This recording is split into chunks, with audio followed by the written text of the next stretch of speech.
Morning, कैसे हैं आप?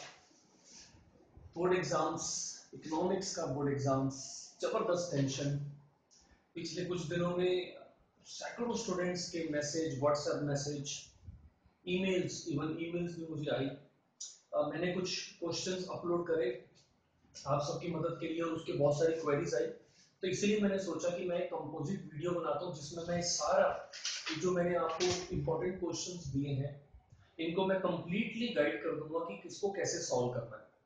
मेरी कोशिश मेरे एक्सपीरियंस के हिसाब से ये रही कि जितने इंपॉर्टेंट और ट्रिकी घूमने वाले क्वेश्चन जो बच्चों को तंग करते हैं एग्जाम में, वो मैं इस लिस्ट में आपको दूं, और एग्जाम में जब आप बैठे और वो क्वेश्चन आपके सामने आए तो आपके मन में एक ही बात आए कि यार ये तो मैंने ऑलरेडी कर लिया, यानी कि सीख कर आया हूं मैं। वहां पर टेंशन खत्म हो जाती है। देखिए, मैं ये गारंटी नहीं लेता हूँ कि ये क्वेश्चन आएंगे, ये मेरे एक्सपीरियंस पर बेस्ड है। इतने साल हुए पढ़ाते हुए तो एक आइडिया लग जाता है कि हाँ, ये क्वेश्चन किसी ना किसी रूप में बच्चे को तंग करने आता जरूर है। चलिए स्टार्ट करते हैं। हाँ, मैं आपको कुछ बीच में टिप्स भी बताता रहूंगा, इकोनॉमिक्स का पेपर कैसे करना है, प्रेजेंटेशन कैसे करनी है, वो आपको साथ साथ बताता रहूंगा। चलिए स्टार्ट करते हैं। आप सब लोगों ने जितने मेरे वीडियोस थे आपने वो क्वेश्चंस नोट जरूर कर लिए होंगे। मैं यहाँ पर एक एक क्वेश्चन को डिक्टेट करूंगा आपको कि वो क्वेश्चन क्या कह रहा है और उस क्वेश्चन को लिखना कैसे है। चलिए, सबसे पहला क्वेश्चन मैंने आपको जो दिया था, ये मैं फर्स्ट वीडियो की बात कर रहा हूँ। हर वीडियो में मैंने 10-10 क्वेश्चन दिए आपको, 10-10 टोटल 50 क्वेश्चन दिए। फर्स्ट वीडियो का जो फर्स्ट क्वेश्चन है वो मैंने बोला था, explain the effect of changing the price of related goods on the demand of a given good। अब related good कौन से होते हैं? related good आपके हो सकते हैं या तो substitute good या फिर complementary good। ठीक है, अब यहां हमने बोला effect of change in the price of related good. अब देखिए, सब्स्टिट्यूट गुड में आपने मान लीजिए यहां ले लिया टी और यहां ले लिया कॉफी। यहां पर है क्वांटिटी, यहां पर है प्राइस। तो अब आपने ये शो करना है कि टी के प्राइस की वजह से कॉफी के अंदर कैसे चेंज आया, कॉफी की डिमांड में। तो पहला आप एक लेवल को ले लेंगे, 5 और 10, ये आपने लिया। अब आपने बोला कि टी के जो प्राइसेस हैं वो इंक्रीज हो गए, मान लीजिए वो हो गए 10। तो हमें पता है सब्स्टिट्यूट गुड का जब प्राइस बढ़ता है, लोग इस गुड को छोड़ देंगे और हमारे इस कॉफी वाले गुड पर आ जाएंगे, तो कॉफी की डिमांड बढ़ जाएगी। तो इनको जोड़ दिया तो ये एक मेरा डिमांड कर्व आएगा in relation to substitute good कि कॉफी की डिमांड बढ़ती कैसे है या घटती कैसे है। रिवर्स भी हो सकता है, 10 रुपए से नीचे आए तो पहले जो क्वांटिटी कॉफी की ज्यादा थी, लोग चाय पर शिफ्ट हो गए तो क्वांटिटी कम हो गई। कॉम्प्लीमेंट्री गुड के केस में सेम ऐसे कुछ बनाएंगे। इसमें आप एग्जांपल ले सकते हैं पेट्रोल, सबसे कॉमन एग्जांपल यही चलता है, कार।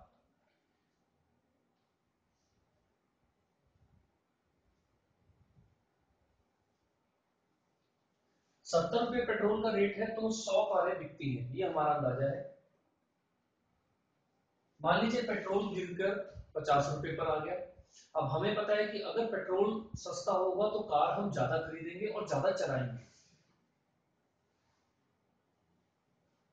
इन दो डिमांड कर्व को जोड़ दिया तो यहां पर ये जो कर्व बना, ये कॉम्प्लीमेंट्री गुड के हिसाब से हमारा डिमांड कर्व है, राइट। तो इस तरीके से आपको ये शो करना था। सेकंड, एक इकोनॉमी में इन्वेस्टमेंट एक्सपेंडिचर 2000 है, ऑटोनॉमस कंजम्पशन 1000 है, मार्जिनल प्रोपेंसिटी टू सेव 0.3 है, इक्विलिब्रियम लेवल ऑफ इनकम निकालना है। चलिए इसको करते हैं। जहां आपको रिपीट करना हो रिमाइंड कर सकते हैं वीडियो। कोशिश मेरी ये कि क्वेश्चन में साथ साथ रिपीट करता जाऊं ताकि आपको कोई क्वेश्चन अगर पहले मिस हो गया तो वो आप लिख सकें। देखिए इसको कैसे लिखना है, आप एग्जाम में जैसे लिखेंगे वो दिखा रहा हूं। पहले आप लिखेंगे इन्वेस्टमेंट एक्सपेंडिचर, इन्वेस्टमेंट को आई लिखते हैं। ऑटोनॉमस कंजम्पशन, इसको लिखते हैं सी बार। MPS इसको लिखते हैं 0.3।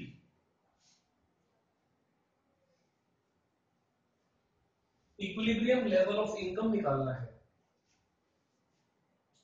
अब हिंट देखिए, ध्यान रखना, अगर वर्ड बोला गया इक्विलिब्रियम तो determination of income and employment में ये रूल होता है एट इक्विलिब्रियम लेवल y, इसको मैं ऐसे लिखूंगा एट इक्विलिब्रियम लेवल, ये आपको समझाने के लिए लिख रहा हूं, एग्जाम में आप लिख भी सकते हैं, एक स्टेप है सिर्फ, AD is equal to AS, ठीक है, at equilibrium level AD is equal to AS। AS को हम Y भी लिखते हैं, आपको पता है AS के दो नाम होते हैं, एक तो हम लिखते हैं इसको Y और दूसरा लिखते हैं C प्लस S, यहां पर मेरे को काम आना है Y। AD को लिखते हैं C प्लस I, ध्यान रखना, I है इन्वेस्टमेंट, C है कंजम्पशन फंक्शन, ठीक है, पूरा कंजम्पशन फंक्शन क्या होता है, C equals to C bar plus B Y, B होता है MPC, C बार है ऑटोनॉमस कंजम्पशन, मेरे जीरो लेवल इनकम पर भी मैं कुछ खाऊंगा पीऊंगा जिंदा रहने के लिए, ये वो कंजम्पशन है, इनकम जो मैं कमाऊंगा और इस इनकम का कितना पोर्शन मैं खर्च करता जाऊंगा, दैट इज B, MPC, ठीक है। तो अब इस इक्वेशन को मैं यूज करूंगा C प्लस I और Y। सबसे पहले Y देखते हैं, निकालना है, तो Y को मैंने एज इट इज लिख दिया। अब देखते हैं C, मैंने बताया C को लिखूंगा C bar plus B bye और उसके बाद आ जाएगा I, ठीक है। Y तो मुझे पता नहीं अभी, C बार 1000 ही लिखा हुआ है ऑटोनॉमस कंजम्पशन, प्लस B, देखिए MPS दिया हुआ है, ठीक है। अब फिर से एक नया फॉर्मूला यहां पर आएगा, MPS plus MPC equals to 1, MPS दिया हुआ 0.3 प्लस MPC इक्वल्स टू 1, तो MPC इक्वल्स टू 0.7, ये इधर जाकर माइनस हो गया, तो यहां पर जो B है वो मैंने आपको बताया था MPC होता है, तो 0.7 लगाऊंगा यहां पर। Y मुझे पता नहीं है क्योंकि यहां हमको दिया नहीं हुआ, I दिया हुआ है, I मैंने आगे जोड़ दिया 2000, ठीक है। अब इनको ये दोनों ऐड हो जाएंगे, ये 0.7y को मैं इधर ले जाऊंगा इसमें से माइनस करने के लिए, ये y दिया हुआ है, इसका मतलब इसके साथ है सिर्फ 1, तो 1y ये वाला इधर लाए तो माइनस का हो गया 0.7y इक्वल्स टू 3000, 1000 प्लस 2000, अब इनको मैंने माइनस किया तो आंसर आ गया 0.3y equals to 3000, y equals to 3000 upon 0.3, इसको काटा तो ये लग गया और इसको काटा तो आंसर आ गया 10,000। एक मैं कैमरे में देख लूं आपको ये चीज दिख रही है कि नहीं, तो मैं ऊपर दोबारा लिख दूंगा,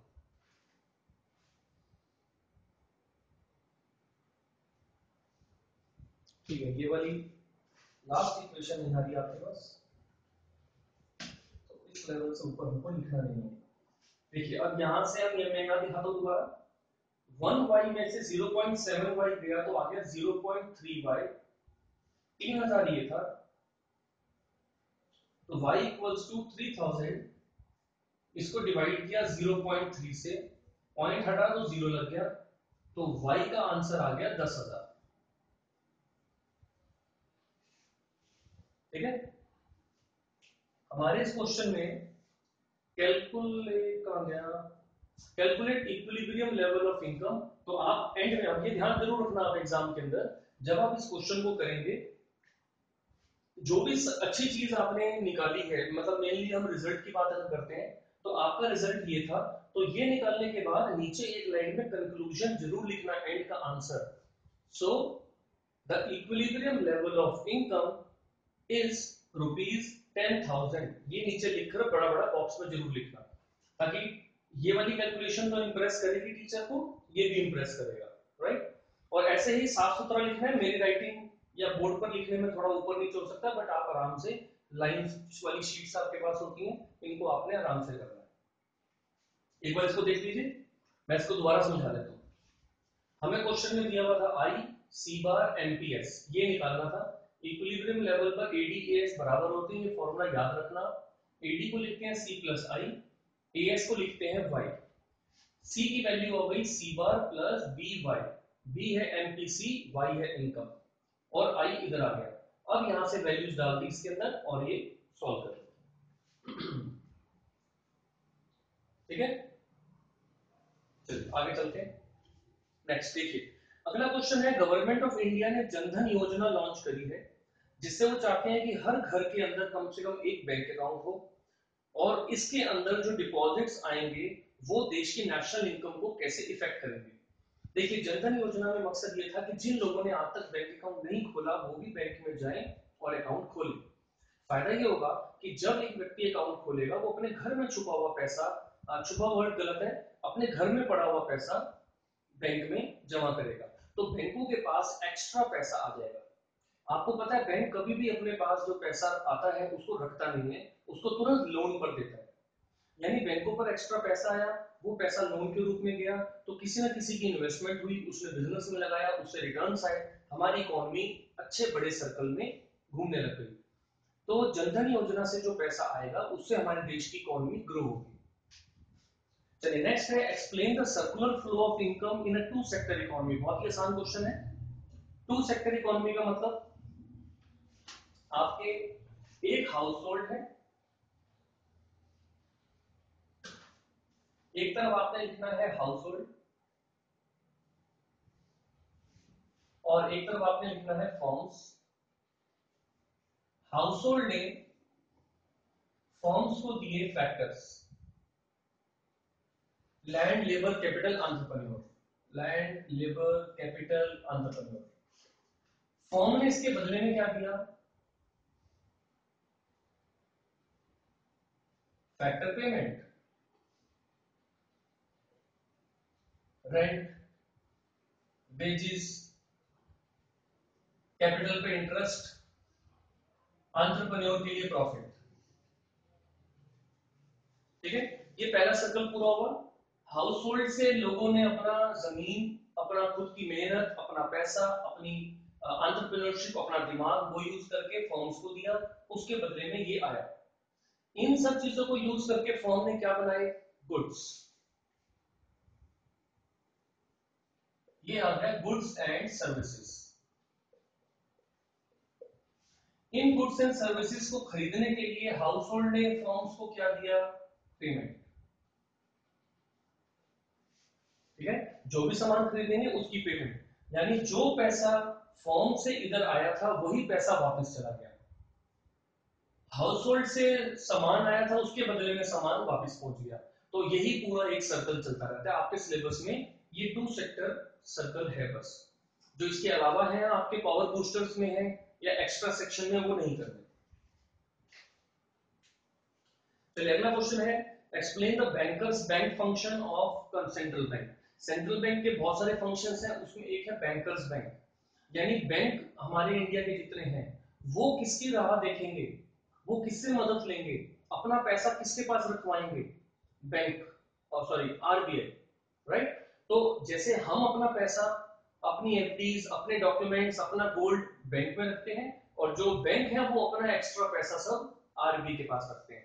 उन्हें कभी भी मदद चाहिए तो आरबीआई, हमें मदद चाहिए तो कमर्शियल बैंक। ठीक है, तो इस तरीके से जो पोजीशन या जो इंपॉर्टेंस हमारे लिए कमर्शियल बैंक की है, वैसी ही इंपॉर्टेंस कमर्शियल बैंक के लिए आरबीआई की है। चलिए अगला है, calculate investment expenditure from the following data about an economy which is in the equilibrium. ये जैसा मैंने अभी भी क्वेश्चन करा था कुछ वैसा ही है, बस निकालना कुछ और है। इन्वेस्टमेंट निकालनी है तो आप लिखेंगे आई, निकालना है। नेशनल इनकम दी हुई है 5,000 करोड़, ये जो करोड़ वर्ड आता है क्वेश्चन में, वो आप यहां लिखे ना लिखें, जब एंड का आंसर निकालोगे तो वहां जरूर लिखना एंड में करोड़ पूरा, जो क्वेश्चन में दिया हुआ है। एमपीएस दिया हुआ है 0.4, मैंने आपको फॉर्मूला बताया था MPS plus MPC equals to 1, तो एमपीएस अगर 0.4 है तो एमपीसी हो गया 0.6, ठीक है। अगली बार कैलकुलेट नहीं करूंगा, आप माइंड में रख लीजिएगा, जितना भी ये लिखा हो उसको 1 में से माइनस कर दो तो दूसरा आ जाता है। ऑटोनॉमस कंजम्पशन 200, बस 1 2 3 आइटम दी है। फिर से वही, at equilibrium level AD equals to AS, इसको मैं ऐसे लिखता हूं AS equals to AD, AS हो गया Y, AD हो गया C प्लस I, तो Y हो गया C bar plus BY plus I, ठीक है। इनकम 5000 है तो मैं लिख दूंगा यहाँ पर 5000 प्लस ऑटोनॉमस कंजम्पशन है 200, बी मैंने अभी निकाला था तो एमपी ये रहा एमपीसी 0.6 और वाई है 5000, आई निकालना है, सॉल्व हो जाएगा। सॉरी यहाँ मैंने गड़बड़ कर दी, ये इक्वल का साइन है, ऐसे इक्वल आ गया ना। वाई का आगे वैल्यू सी बार क्वेश्चन में दिया था 0.6 मैंने निकाला था, 5000 वाई का साइन क्वेश्चन में दिया था, वाई की वैल्यू आई हमें निकालना है 200 प्लस 5000 का 60% यानी कि 3000 प्लस आई, इधर है 5000, तो ये हो गया 3200, ये 3200 इधर आके माइनस हो जाएगा, तो आई आपका बच गया 1800। क्वेश्चन में निकालना था इन्वेस्टमेंट एक्सपेंडिचर, तो आपका एंड का आंसर आ गया ये, तो आप नीचे कंक्लूजन लिख दोगे, the investment expenditure is rupees 1800 crore. चलिए नेक्स्ट देखते हैं। नेक्स्ट क्वेश्चन है, इफेक्ट बताइए बैलेंस ऑफ पेमेंट सिचुएशन पे। पहला पॉइंट है increase in import duty of gold, हम बाहर के देशों से गोल्ड इंपोर्ट करते हैं, उस पर सरकार ने ड्यूटी ज्यादा लगा दी, इंक्रीज कर दी। इंपोर्ट ड्यूटी इंक्रीज होगी, इसका मतलब गोल्ड बाहर से महंगा आएगा। अगर गोल्ड महंगा आएगा तो जो लोग गोल्ड ले रहे थे सारे लोग अब गोल्ड नहीं लेंगे, तो गोल्ड की डिमांड डाउन हो जाएगी। गोल्ड जब भी हम लेते हैं तो अपनी जेब से, हमारे देश की जेब से फॉरेन एक्सचेंज बाहर जाता था, अब क्योंकि हम गोल्ड की डिमांड कम कर रहे हैं तो वो फॉरेन एक्सचेंज बाहर जाना रुक जाएगा, हमारे देश के अंदर फॉरेन एक्सचेंज इंक्रीज होगा क्योंकि अब हम गोल्ड नहीं ले रहे। फॉरेन एक्सचेंज इंक्रीज होने से हमारे देश की करेंसी की वैल्यू बढ़ेगी और बाहर के देश की करेंसी की वैल्यू डाउन होगी। आप पूछेंगे सर ऐसा क्यों? देखिए, अगर मेरे पास किसी दूसरे देश की करेंसी है तो मेरी छाती चौड़ी रहेगी, अरे भैया चिंता नहीं, भंडार भरे हुए हैं, तो मेरे देश की करेंसी इस वजह से मजबूत रहेगी। फॉरेन करेंसी दबी रहेगी क्योंकि उसको पता है इस देश को मेरी जरूरत ही नहीं है, इसके पास भरा पड़ा है मेरे वाली वैल्यू का भंडार, ये फर्क होता है। और अगर मेरे देश का फॉरेन रिजर्व कम होता जाए कम होता जाए कम होता जाए, तो मेरे देश के अंदर बार बार क्योंकि फॉरेन एक्सचेंज की जरूरत पड़ती है, तो बाहर के देश से फॉरेन एक्सचेंज बड़े रेट पर आएगा, अरे इनके पास तो फॉरेन एक्सचेंज ही नहीं है, हम इन पे दबाव डालते हैं, तो आपके देश का फॉरेन रिजर्व ज्यादा होने से आपके देश की वैल्यू बढ़ती है। अगला पॉइंट है इसमें, rise in the price of foreign currency. अब यहां पर वो आया कि मान लीजिए एग्जांपल देता हूं कि पहले $1 ₹65 का था, ठीक है।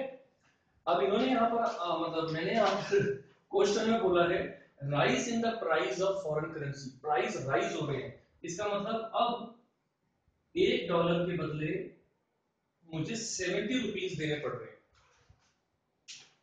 अगर मैं बाहर से कुछ भी खरीदता हूं, इंपोर्ट करता हूं, अब मुझे ₹70 देने पड़ेंगे, तो ऐसा होने पर मैं अपने इंपोर्ट को रोक दूंगा, ठीक है। इंपोर्ट रुकने से फिर वही पुरानी सिचुएशन, इंपोर्ट रुकने से मेरे देश के अंदर जो फॉरेन रिजर्व था वो बाहर नहीं जाएगा, वो अंदर ही रहेगा, तो मेरे देश की करेंसी की वैल्यू अच्छी जाएगी, अप होगी, और फॉरेन करेंसी की वैल्यू डाउन होगी। ठीक है, चलिए नेक्स्ट क्वेश्चन है, what will be the effect of 20% rise in the price of a good on it's demand. अगर प्राइस इलास्टिसिटी है ए बी सी, तीन चीजें दी हुई है इसमें, आपने क्या करना है, इसमें वो वाला फॉर्मूला लगाना है। हमारा फॉर्मूला होता है elasticity of demand equals to percentage change in quantity demanded divide by percentage change in price. अब मुझे क्वेश्चन में दिया हुआ है 20% राइज हुआ है प्राइस का, इसका मतलब ये दिया हुआ है, ठीक है, ये और ये दो चीजें मुझको नहीं पता, ये वाली हमको प्राइस इलास्टिसिटी तीन कंडीशन दी हुई है, 0, -1, -2। अब देखो इसको चीज को आसान बनाने के लिए क्या करना है, जो चीज हमें निकालनी है हम उसको एक साइड रखते हैं। हमें इन्होंने बोला कि 20% प्राइस राइज हो रहा है तो डिमांड के ऊपर क्या असर पड़ रहा है, ऑन इट्स डिमांड, यानी ये चीज, तो इसको यहां ले जाते हैं। इसको हम जब चेंज करेंगे, या इसको अगर हम वैसे वैल्यू डालें जैसे 80 है, एक इसमें वैल्यू है 0 फर्स्ट वाली, आप ऐसे भी कर सकते हैं। कई बच्चे ना कंफ्यूज हो जाते हैं कि इसको कैसे ले जाना है, तो मैं सिंपल बता देता हूं। पहले कंडीशन है 80 0 है, percentage change in quantity demanded मुझे पता नहीं है, परसेंटेज चेंज इन प्राइस है 20%। अब देखो आसान लगेगा आपको, इसको यहां ले जाओ, इसको अपनी जगह पे पड़ा रहने दो। अब समझ में आ गई, तो आप बोलोगे percentage change in quantity demanded is equal to 0 multiplied by 20% equals to 0। ये पहला केस आ गया। सेकंड में है -1, तो यहां लिख देना -1, -1 इंटू 20 -20%। अगले थर्ड केस में लिखना है यहाँ पर -2, तो -2 इंटू 20 -40%। इस तरीके से तीनों आ जाएंगे। क्लियर है? नेक्स्ट क्वेश्चन, क्वेश्चन कह रहा है क्वालिटी डिबेट, देखिए एमसीएमआर अप्रोच प्रोड्यूसर इक्विलिब्रियम आपने करा है, उसी का क्वेश्चन है। क्वेश्चन कहता है कि एमसी और एमआर के बीच में इक्वल होना जरूरी क्यों है अगर एक प्रोड्यूसर को इक्विलिब्रियम में रहना है, और क्या सिर्फ एक यही कंडीशन जरूरी है। बहुत ही आसान क्वेश्चन है, आपको पता है इसके अंदर MC should be equal to MR, ये पहली कंडीशन है मेरी। सेकंड कंडीशन है MC should be greater than MR after 1। ये दो कंडीशन, चाहे तो आप एक डायग्राम भी इसमें दिखा सकते हैं। ये परफेक्ट कॉम्पिटिशन का डायग्राम है, MR MC point A point B। तो क्वेश्चन ने बोला कि जब MC और MR इक्वल होते हैं तब क्या प्रोड्यूसर इक्विलिब्रियम में होता है, और क्या सिर्फ इतना ही सफिशिएंट है। तो आप समझाएंगे कि MC MR एक प्रोड्यूसर दो जगह पर हो सकता है, A and B as per the diagram, लेकिन फर्स्ट कंडीशन के बाद MC नीचे गिर गई तो उसका प्रॉफिट और बढ़ गया, और जब तक ये प्रॉफिट बढ़ता रहा प्रोड्यूसर और प्रोडक्शन करेगा इसी लालच में कि मेरा प्रॉफिट और बढ़ेगा। दोबारा से जब MC और MR आया उसके बाद अगर आप देखो तो MC ज्यादा हो गई, MR कम हो गई। यहां पर अगर एक प्रोड्यूसर प्रोडक्शन करता है तो उसकी कॉस्ट ज्यादा पड़ रही है, रेवेन्यू कम है, इसका मतलब अब उसको लॉस होगा। तो यानी सिर्फ एक ये कंडीशन नहीं चलेगी, इसके साथ ये कंडीशन भी जरूर होनी चाहिए कि MC और MR तो बराबर हो, उसके बाद MC ज्यादा हो जाए, MR कम हो जाए, ताकि अब प्रोड्यूसर इस सिचुएशन के बाद जाकर प्रोडक्शन ना करे। ठीक है, तो ये दो कंडीशन बतानी है, डायग्राम और इसी की एक्सप्लेनेशन 3 या 4 पॉइंट्स के अंदर। चलिए नेक्स्ट क्वेश्चन है, कंज्यूमर जो है वो दो गुड्स कंज्यूम करता है एक्स और वाई, मैं साथ साथ लिख भी देता हूं।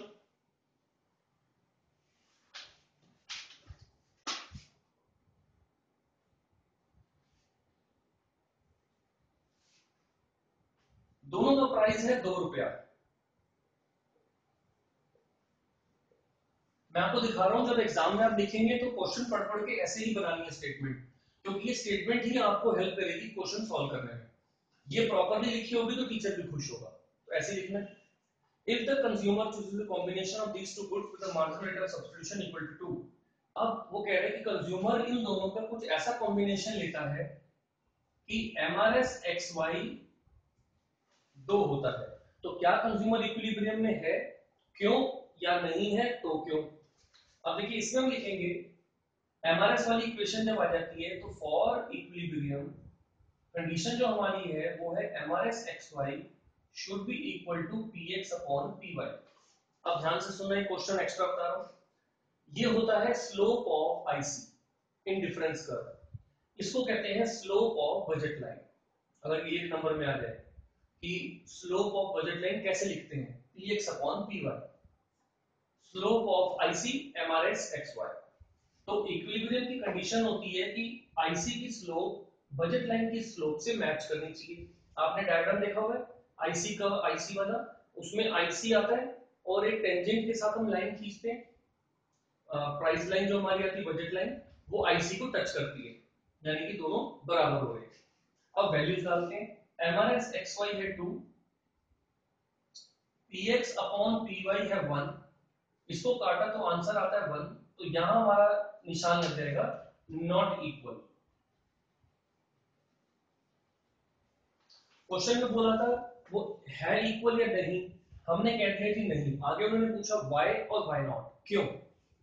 अब हमने आंसर दे दिया जी वो इसलिए इक्वल नहीं है क्योंकि MRS XY ज्यादा है, तो हम यह कंडीशन लिखेंगे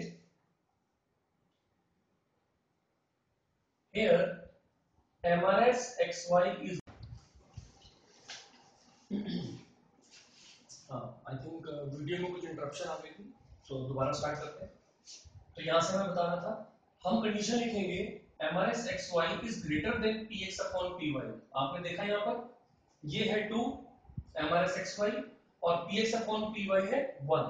तो ये लिखने के बाद आप आगे क्या लिखेंगे कि इस कंडीशन के हिसाब से कंज्यूमर अभी विलिंग है Y कमोडिटी को और ज्यादा सेक्रीफाइस करने के लिए ताकि वो X कमोडिटी को ले सके, और वो ऐसा तब तक करता रहेगा जब तक ये इक्वेशन इक्वल टू नहीं हो जाती, यानी MRS XY equal to Px upon Py। ये पूरा आपने आंसर इसमें देना है, ठीक है। और वो जो लास्ट इक्वेशन है वो लिखना जरूर, MRS XY equals to Px upon Py। चलिए नेक्स्ट देखते हैं, the value of marginal propensity to consume is double the value of marginal propensity to save। अब इसमें सॉल्व करते हैं इसको।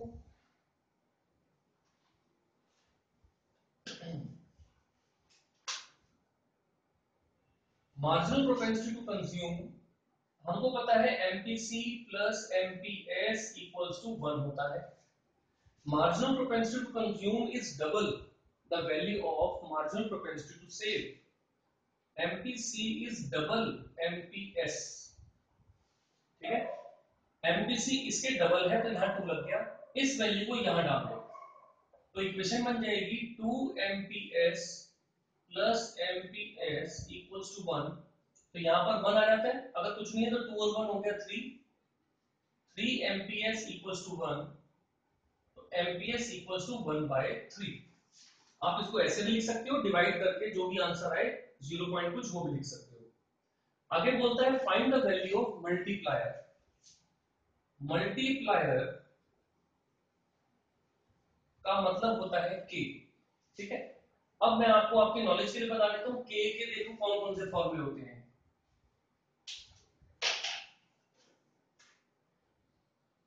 k का सबसे पहला फॉर्मूला होता है delta y upon delta i। अगला होता है 1 अपॉन 1 माइनस MPC, और एक होता है 1 अपॉन MPS। यहां पर क्या निकला है हमारा MPS, तो कौन सा लगेगा, ये वाला। तो आपने लिखोगे k equals to 1 upon MPS, k equals to 1 upon 3, तो ये 3 ऊपर आ गया, तो k इक्वल्स टू 3, ये आपका आंसर। इसके नीचे कंक्लूजन लिखना पूरा, द इन्वेस्टमेंट मल्टीप्लायर इज 3, या the value of investment multiplier is 3, ऐसे एंड में कंक्लूजन लिख देना। अगला क्वेश्चन है, explain the changes that take place when aggregate demand and aggregate supply are not equal. ये लिख लिया आपने? चलो पॉज कर लेना बीच बीच में, आप जो भी नोट करना हो कुछ। सबसे पहले डायग्राम बनाते हैं।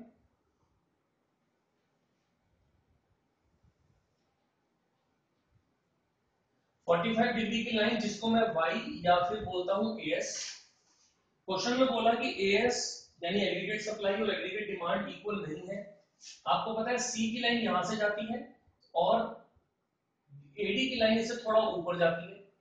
ये मैंने बना दी एडी, जैसे मर्जी बना दीजिए, आपके ऊपर है, बट स्केल वगैरह से बनाएंगे अच्छी बनेगी। अब यहाँ पर वो कहता है एडी और एएस इक्वल नहीं है। ये पॉइंट जो है, इस पॉइंट को कहते हैं इक्विलिब्रियम पॉइंट। हमने अभी क्वेश्चन भी करे थे, at equilibrium level AD is equal to AS. AS और एडी दोनों इक्वल है। क्वेश्चन कहता है कि जब ये इक्वल नहीं होंगे तो क्या होगा। तो एक कंडीशन है ये वाली, यहां आप लिखोगे AD is greater than AS. देखो ये एडी ऊपर जा रहा है, एएस अभी नीचे है, यानी अब इसका मतलब समझा देता हूं। इसमें आप बोलोगे कि ये सिचुएशन कहती है कि मार्केट में लोगों की जो डिमांड है वो ज्यादा है, जो प्रोड्यूसर प्रोडक्शन कर रहा है या सप्लाई करने की सोच रहा है वो कम है। तो यहां पर एक्सेस डिमांड वाली सिचुएशन, एक हिसाब से आप कह सकते हो कि डिमांड ज्यादा हो जाएगी तो प्रोड्यूसर को प्रोडक्शन बढ़ानी पड़ेगी, बढ़ेगी, एम्प्लॉयमेंट बढ़ानी पड़ेगी, ताकि वो इस लेवल को अचीव कर सके और यहां तक पहुंच सके। अब ये कंडीशन है, इसके अंदर हम लिखते हैं AS is greater than AD, यानी कि एडी स्मॉलर है यहां पर और एएस जो है वो ग्रेटर हो गया। अब उल्टा हो गया, जितनी लोग डिमांड कर रहे हैं उससे बहुत ज्यादा सप्लाई मार्केट में ऑलरेडी आ चुकी है।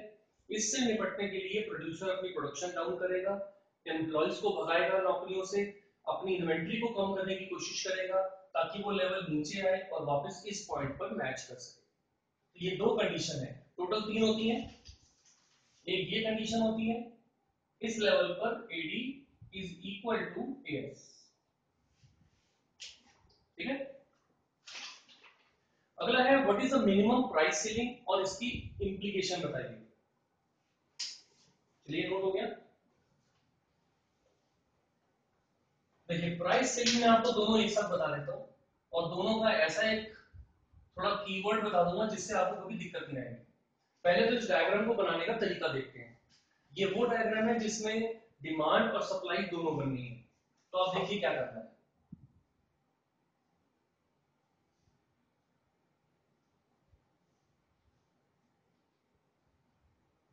ये मैंने बनाया।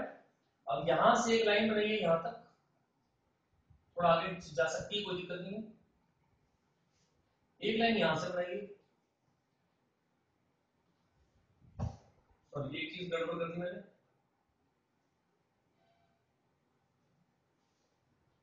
जैसा मैं बता रहा हूं इस तरीके से आप एग्जाम में बनाएंगे ना तो आपका डायग्राम गलत नहीं होगा।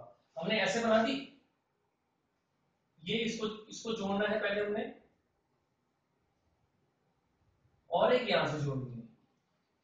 अब ये जो बॉक्स बन गया इसमें लाइन बनाएंगे।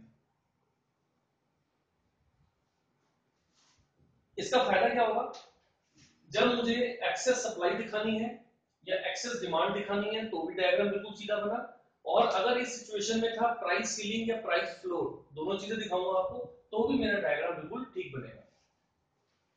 अब यहाँ ये जो मेन इक्विलिब्रियम है वहां डार्क लाइन आएगी, ये इक्विलिब्रियम क्वांटिटी है, ये इक्विलिब्रियम प्राइस है, सप्लाई डिमांड ई। अब क्वेश्चन था मिनिमम प्राइस सीलिंग क्या होती है। पहले मैं आपको एक ऐसी चीज बता दूंगा जिससे आप आज के बाद कभी भी जिंदगी में प्राइस सीलिंग और प्राइस फ्लोर में कंफ्यूज नहीं होंगे। एक है जी प्राइस सीलिंग, एक है प्राइस फ्लोर। आप बोलेंगे प्राइस सीलिंग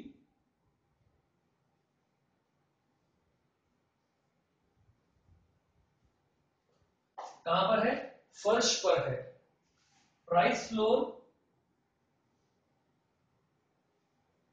छत पर है,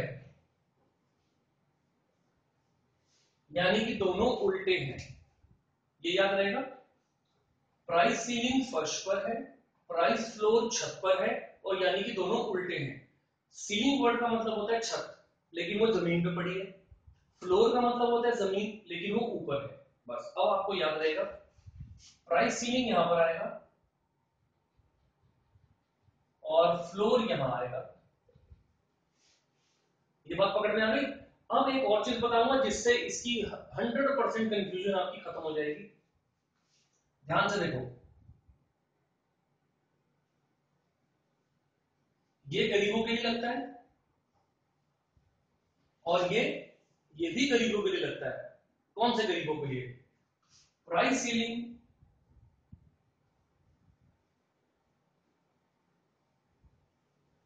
कंज्यूमर्स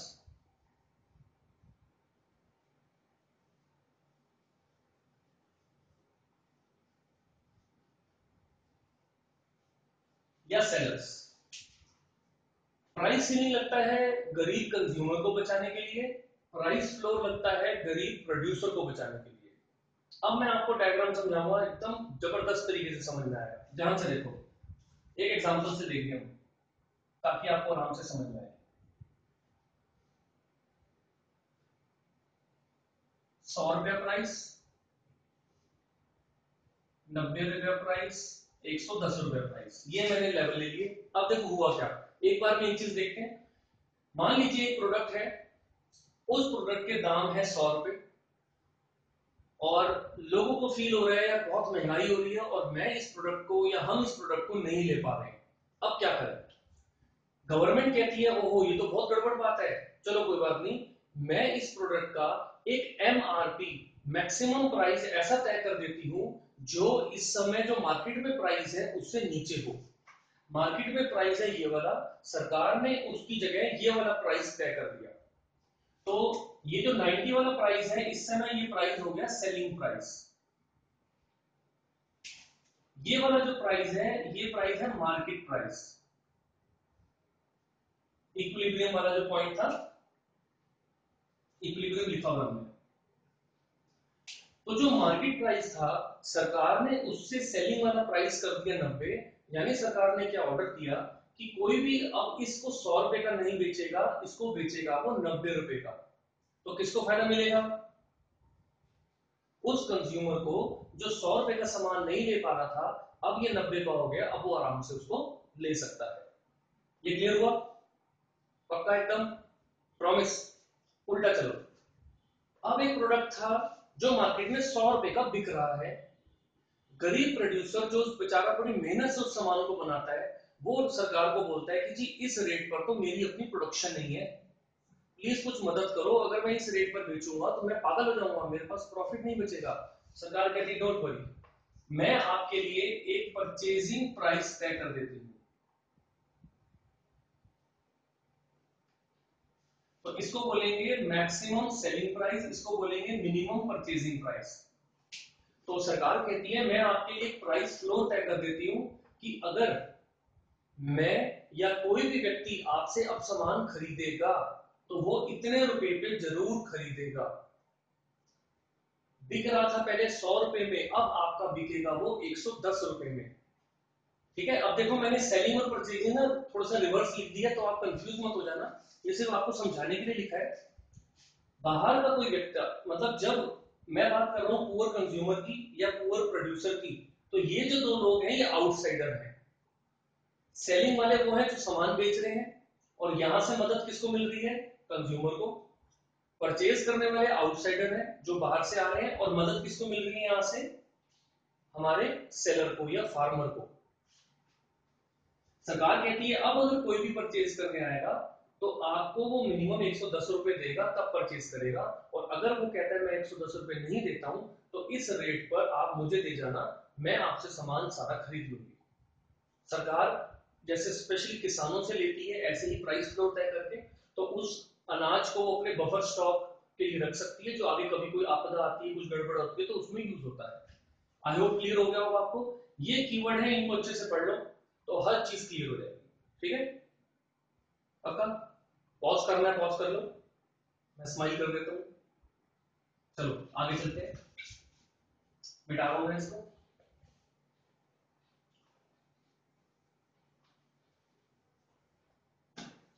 चलिए अगला क्वेश्चन है, डिस्टिंग्विश करना है and ex ante ex post measure. जो एक्स एंड है उस पर लिख लीजिए एक्सपेक्टेड, हमने जो सपना लिया था हम ऐसी सेविंग करेंगे, ऐसे इन्वेस्टमेंट करेंगे, और एक्स पोस्ट का मतलब है ओरिजिनल, आज रियलिटी में हम कितनी सेविंग कर पाए। Primary deficit and revenue deficit इसका फॉर्मूला है। पहले आप रेवेन्यू डेफिसिट की बात करेंगे। रेवेन्यू डेफिसिट आगे ना एक न्यूमेरिकल आएगा तो मैं आपको करवा दूंगा। रेवेन्यू डेफिसिट में फॉर्मूला आएगा revenue expenditure minus revenue receipt, और प्राइमरी डेफिसिट का फॉर्मूला है fiscal deficit minus interest obligation. ये आगे क्वेश्चन आएगा तब कराएंगे। अगला लॉ ऑफ वेरिएबल प्रोपोर्शन, बहुत आसान है। डिफरेंट फेजेस बताने हैं टोटल प्रोडक्ट और मार्जिनल प्रोडक्ट के बीच, तो लॉ ऑफ वेरिएबल प्रोपोर्शन बनेगा स्टेज 1, स्टेज 2, स्टेज 3। ठीक है, ये तो आसान है, बुक में से देखकर बना सकते हो। थोड़ा मैं फास्ट कर रहा हूं ताकि वीडियो बहुत लंबा ना बने, आपका टाइम वेस्ट ना हो।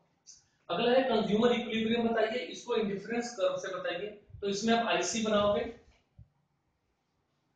पहले एक बजट लाइन बनाओगे, एक आईसी इसके साथ, एक ऊपर एक नीचे, और यहां पर एक पॉइंट आएगा। यहां पर आप बोलोगे एक तो एमआरएस एक्स वाई इक्वल है पीएक्स अपॉन पीवाई के, आईसी कॉन्वेक्स है और वो टेंजेंट है बजट लाइन से इस पॉइंट के ऊपर, तो ये आप समझाओगे इसमें। अच्छा अगला है एपीसी और एपीएस, मैं समझा सकूंगा आपको। एमपीसी और इन्वेस्टमेंट मल्टीप्लायर, ये वाला भी रिलेशन मैं आपको पहले समझा चुका हूं। नेक्स्ट, फॉरेन एक्सचेंज की डिमांड क्यों होती है। अब आप जरा एक सीक्रेट बताऊंगा, उसके बाद ये आप खुद कर पाएंगे। मैं आपको लिख देता हूं,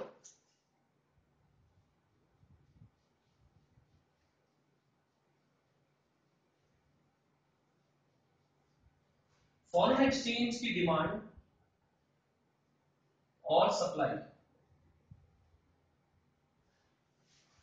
इकोनॉमिक्स को अगर रटना नहीं है तो समझने के लिए हमको कुछ टिप्स निकालनी पड़ती हैं, वही टिप्स मैं आपको दे रहा हूं। ये पकड़ लोगे तो आपको अपने आप क्लियर हो जाएगा। डिमांड के लिए आप मन में रखिए खर्च करने के लिए,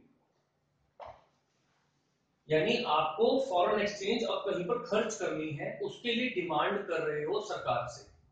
जैसे आपने मान लीजिए बाहर से कुछ इंपोर्ट कर लिया, अब आपको उसके लिए फॉरेन एक्सचेंज देनी पड़ेगी। आप बाहर घूमने जा रहे हो, अमेरिका जा रहे हो घूमने, तो डॉलर लेकर जाने पड़ेंगे। आपने बाहर किसी को मदद पहुंचानी है तो आपको डॉलर चाहिए। सप्लाई होती है कमाई के रूप में, यानी कि उल्टा कर दो, आपने सामान एक्सपोर्ट किया था, उसके बदले में पेमेंट आई, कमाई आई, फॉरेन एक्सचेंज आया। बाहर के देश में से किसी ने आपको मदद भेजी, बाहर की कंट्री के लोग इंडिया में घूमने आए, तो वो हमको डॉलर देकर गए। अब समझ में आ गया, तो ये एग्जांपल थे और वही आंसर था, शॉर्टकट हो गया। चलिए अगला है, प्रोड्यूसर जो है वो इक्विलिब्रियम में क्यों नहीं होगा अगर इक्विलिब्रियम की कंडीशन मेट नहीं होती, ये मैंने समझा दिया आपको। अगला है ऑटोनोमस और एकोमोडेटिव ट्रांजैक्शंस के बारे में बताइए। मैं इसका भी एक सीक्रेट थोड़ा सा बता देता हूं।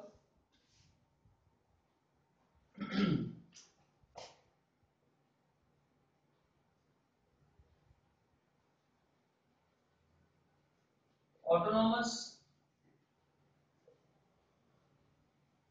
एकोमोडेटिव, ऑटोनोमस को आप लिखोगे ऑटोमेटिक, ये होती है डेलिबरेट, ये अपने आप होती रहती हैं, ये आप जानबूझ के करते हो। ये प्राइवेट लोग, आप और हम लोग भी कर सकते हैं, एक्सपोर्ट करना इंपोर्ट करना, और सरकार भी कर सकती है, ये सिर्फ सरकार करती है।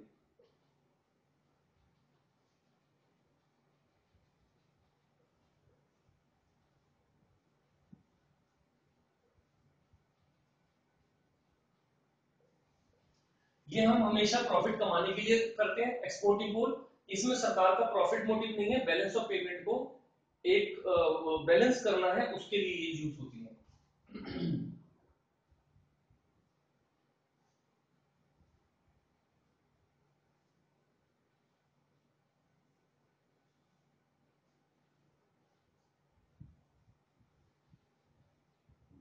अगर ऑटोनोमस आइटम्स की टोटल वॉल्यूम के अंदर कहीं डिफरेंस आता है तो वो एकोमोडेटिंग की ट्रांजैक्शन से हम बैलेंस कर सकते हैं, बट यहां पर ये पॉसिबल नहीं है।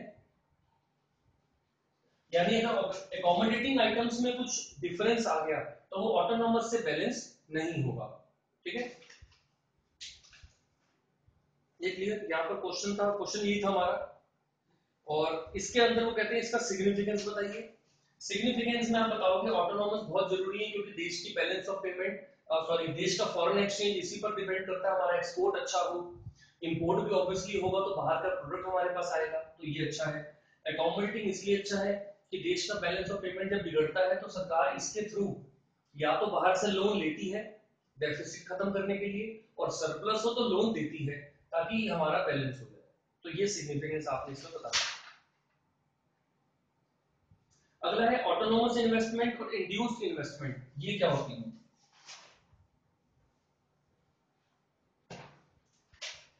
ऑटोनोमस इन्वेस्टमेंट होती है जी जो बिल्कुल स्ट्रेट लाइन है। जैसे कि लाइफ इंश्योरेंस पॉलिसी आपने खरीदी तो आपको पता है मेरी इनकम बढ़े या घटे मुझे हर साल 15,000 का प्रीमियम देते ही जाना है, ये वो है। आपने एसआईपी करा ली, systematic investment plan, mutual funds के अंदर, तो हर महीने या हर साल आपके अकाउंट में से पैसा जाता जाएगा, तो वो ये है। और एक है इंड्यूस्ड इन्वेस्टमेंट, वो ऐसा जाता है कि अगर इंटरेस्ट रेट या rate of return, rate of interest जिसको हम कहते हैं या रेट ऑफ रिटर्न कह लो, अगर रेट ऑफ रिटर्न या रेट ऑफ इंटरेस्ट बढ़ेगा तो आपकी इन्वेस्टमेंट बढ़ेगी, अगर रेट ऑफ इंटरेस्ट घटेगा तो आपकी इन्वेस्टमेंट घटेगी। तो ये इन्वेस्टमेंट सीधी सीधी डिपेंड करती है मुझे रिटर्न कितना आ रहा है। ये इन्वेस्टमेंट ऐसी नहीं है, ये हमारी फिक्स्ड है, जैसी मर्जी सिचुएशन हो मुझे ये ऐसे ही करनी है। चलिए अगला है कॉमर्शियल बैंक क्रेडिट कैसे लेते हैं। ये बहुत आसान एग्जांपल है, मैं दूंगा नहीं यहाँ पर, बुक में अच्छे अच्छे एग्जांपल ये दिए हुए हैं। हाँ, इसमें एलआरआर का जरूर ध्यान रखना है। जितना भी क्रेडिट क्रिएट होगा उसका फॉर्मूला होता है 1/LRR। ठीक है। हाँ, स्वच्छ भारत अभियान का प्रोडक्शन पॉसिबिलिटी पर क्या फर्क होगा? स्वच्छ भारत से लोगों का स्वास्थ्य अच्छा होगा तो लोगों की कैपेसिटी इंक्रीज होगी, प्रोडक्शन पॉसिबिलिटी का राइटवर्ड शिफ्ट होगा। अगला जो मेडिकल है, आई थिंक ये आपसे हो चुका होगा, फिर भी करवा देता हूँ, कई बच्चों का एक्सपेंडिचर मेथड नहीं आता है, वो कंफ्यूज हो जाते हैं इसके अंदर। अब ध्यान से देखो लिखना कैसे है ऐसा क्वेश्चन। हमेशा हमारी इलास्टिसिटी में दो पॉइंट होते हैं, पी और क्यू, लेकिन जब अगर क्वेश्चन आ जाए एक्सपेंडिचर अप्रोच तो तीसरा और पॉइंट आ जाता है एक्सपेंडिचर। क्वेश्चन है जब प्राइस एक गुड का 10 से 8 पर आता है, 10 8, तो डिमांड जो है वो 20 से 24 हो जाती है, 20 24। अब आप बताइए इलास्टिसिटी की एक्सपेंडिचर अप्रोच से ये कैसी इलास्टिसिटी है? एक्सपेंडिचर होता है P इंटू क्यू, तो 10 इंटू 20 करा आपने 200, और इसको करा 8 चौक 32, 3 8 2 16 और 3 19, मिल जाएगा, जरा ध्यान से देख लो। ठीक है, तो एक्सपेंडिचर मेथड में हमको प्राइस और एक्सपेंडिचर देखना होता है, इसको नहीं देखना। यहां पर मैं देख रहा हूं कि प्राइस मेरा गिर रहा है 10 से 8 और इधर मैं देख रहा हूं मेरा एक्सपेंडिचर भी गिर रहा है 200 से 192, तो आप यहां पर बोलोगे elasticity of demand is less than 1। ठीक है, क्योंकि इसमें रूल होता है प्राइस के सेम डायरेक्शन में एक्सपेंडिचर जाएगा तो इलास्टिसिटी लेस देन 1, प्राइस और एक्सपेंडिचर अपोजिट डायरेक्शन में होंगे तो ग्रेटर देन 1, प्राइस के चेंज होने पर एक्सपेंडिचर में कोई चेंज नहीं हो रहा तो इक्वल टू 1। एक्सपेंडिचर मेथड में सिर्फ 3 इलास्टिसिटी होती है। चलिए next question, capital account balance of payment में बोरिंग्स फ्रॉम अब्रॉड कहां पर नोट होंगी? अब आपने इसके लिए बैलेंस ऑफ पेमेंट का दो अकाउंट होते हैं, करंट अकाउंट, कैपिटल अकाउंट। ठीक है, तो बोरिंग्स करती क्या है? अगर मैं हमारा देश बाहर से बोरिंग्स ले रहा है तो उससे हमारे देश का लोन बढ़ रहा है, तो जिस एक्शन से हमारे देश की असेट और लायबिलिटी में फर्क पड़े वो हमेशा कैपिटल अकाउंट में जाएगा। एक है बोरोइंग्स, दूसरा है हम कहीं पर इन्वेस्टमेंट करें तो मेरी एसेट्स बढ़ती हैं। ठीक है, तीसरा होता है अगर मेरे देश के फॉरेन एक्सचेंज रिजर्व में से पैसा निकाले सरकार या पैसा उसमें वापस जोड़े, तो ये तीन चीजें कैपिटल अकाउंट के अंदर आती हैं। चलिए एक बड़ा अच्छा क्वेश्चन है 26।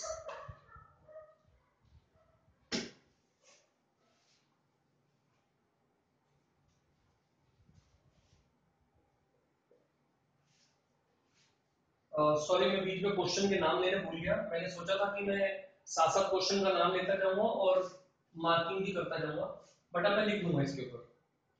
चलिए क्वेश्चन नंबर 26 में है, मार्केट इक्विलिब्रियम में है। फिर वही डायग्राम कैसे बनाया था हमने,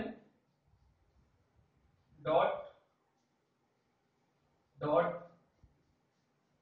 यहां बॉक्स बनाना है, ये बॉक्स, अब इनको जोड़ दो।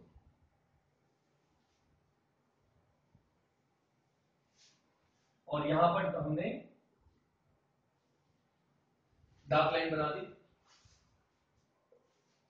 वो कहते हैं इक्विलिब्रियम में था और डिमांड बढ़ जाती है, तो आगे बताइए चेन ऑफ इफेक्ट्स। ध्यान से देखना, इस क्वेश्चन को जरूर आता है ये चेन ऑफ इफेक्ट।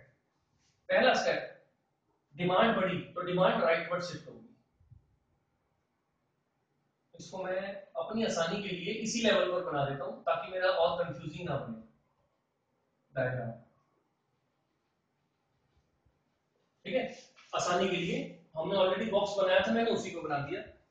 डिमांड बढ़ गई, अब होगा क्या? अब आप देखो क्या बोलोगे जी, डिमांड बढ़ गई यानी मार्केट में अब ज्यादा लोग हैं जो इस सामान को खरीद रहे हैं। अब आप लिखोगे कि जब डिमांड बढ़ गई तो इससे जो कंज्यूमर्स हैं उनमें कंपटीशन हो जाएगा। हर कंज्यूमर दुकान पर जाकर वो सामान मांग रहा है और सामान की क्वांटिटी कम है। इसकी वजह से जो प्राइस है वो P1 की तरफ जाएगा, क्योंकि कस्टमर्स में कंपटीशन आ गया, दुकानदार को पता चल गया ज्यादा लोग आ रहे हैं सामान को खरीदने, वो रेट इंक्रीज कर देगा। रेट इंक्रीज हुए, अब आप बोलोगे रेट इंक्रीज होने से, अब देखो यहां पर इन दोनों में क्या फर्क पड़ रहा है। अभी हम यहां पर बैठे हैं, ठीक है, रेट इंक्रीज हुआ तो इस लेवल पर आ गया। इस लेवल पर आने से मेरी सिचुएशन ये आ गई कि कम लोग हैं जो इस सामान को खरीद रहे हैं। पहले तो बड़ी डिमांड कर रहे थे, भैया सामान चाहिए सामान चाहिए। जब रेट बढ़ गए तो उनको साफ सुन गया, अरे भैया हमको नहीं चाहिए। अब वो इतने लोग हैं सिर्फ जो लेने वाले, और इतने ही सप्लायर्स हैं जो सामान दे रहे हैं। रेट बढ़ते ही सप्लायर ने अपना सप्लाई बढ़ा दी थी, लेकिन रेट बढ़ता देखकर जिन्होंने डिमांड बढ़ाई थी वो अब चुप बैठ गए थी, हम नहीं खरीद सकते। अब इसकी वजह से प्राइस डाउन आएगा तो डिमांड बढ़ेगी, प्राइस डाउन आने से सप्लाई घटेगी, और ये फिर से इसी इक्विलिब्रियम पर आ जाएंगे कि एक ऐसा प्राइस जिस पर कंज्यूमर भी खुश हो जाएगा, सप्लायर भी खुश हो जाएगा और सामान बिक जाएगा। तो इस सारे स्टेप्स को एक एक पॉइंट वाइज आप लिख देंगे ना, तो ये बन जाएगा chain of effect. Chain of effect का मतलब होता है सीरीज बताओ, पहले ऐसा हुआ फिर ये हुआ फिर ये हुआ, तो ऐसा बताना।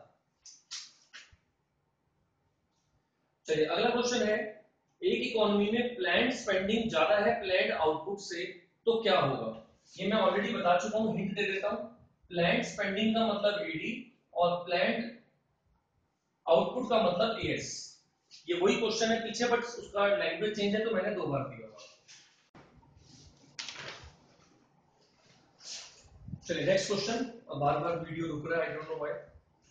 फोन को भी नींद आ रही है, रात का 1 बज रहा है, कोई बात नहीं। चलिए अगला क्वेश्चन। अगले क्वेश्चन में हम कह रहे हैं कि एक क्वेश्चन नंबर 28, अब मैं लिख दूंगा साथ साथ। क्वेश्चन नंबर 28, इसमें कह रहा है कि कंज्यूमर 2 गुड्स ले रहा है ए और बी,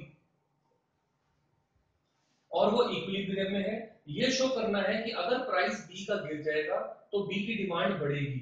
यूटिलिटी एनालिसिस बताइए। तो पहले हम बोलेंगे फॉर इक्विलिब्रियम ए और बी था ना, ये ए और बी, तो mu of A upon P A should be equal to mu of B upon P B. ठीक है, ये इस समय दोनों इक्वल होंगे तो इक्विलिब्रियम है। अब वो आगे कह रहे हैं कि प्राइस ऑफ बी फॉल्स। अगर बी का प्राइस गिरेगा, ध्यान से देखिए, बी का प्राइस गिरने का मतलब ये वाली वैल्यू कम हो जाएगी।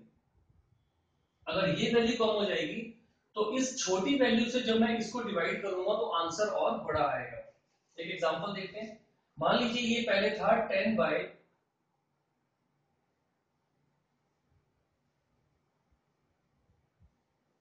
100 बाय 50।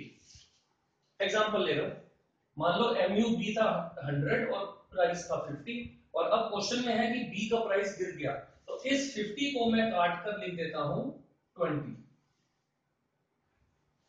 तो 100 बाय 50 को अगर मैं माइनस डिवाइड करता तो मेरा आंसर आता 5, लेकिन इसको डिवाइड करूंगा तो कितना आएगा, सॉरी इसका आंसर आता 2, और इसको डिवाइड करूंगा तो आंसर आएगा 5।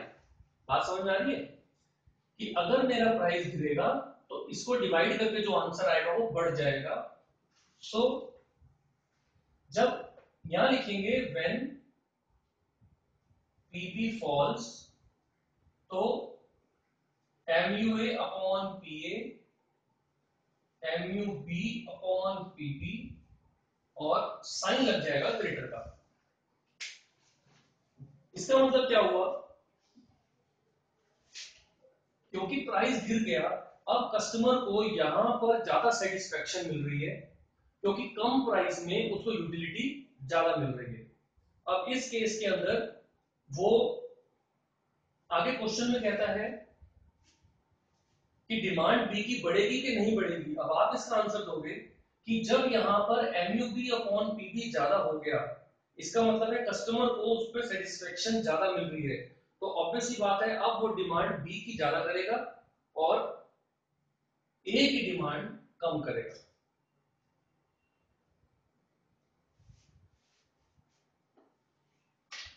ये बात क्लियर हो गई? तो आप नीचे लिख दोगे यस, अब क्योंकि यूटिलिटी में ये इसकी रेशियो ज्यादा है, तो ये इसकी डिमांड ज्यादा करेगा तब तक जब तक वापस इक्वल वाले लेवल पर नहीं आ जाता।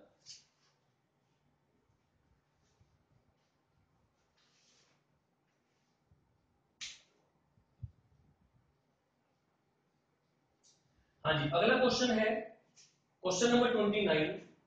Explain the changes that will take place in the market when market price of a good is less than or more than its equilibrium price।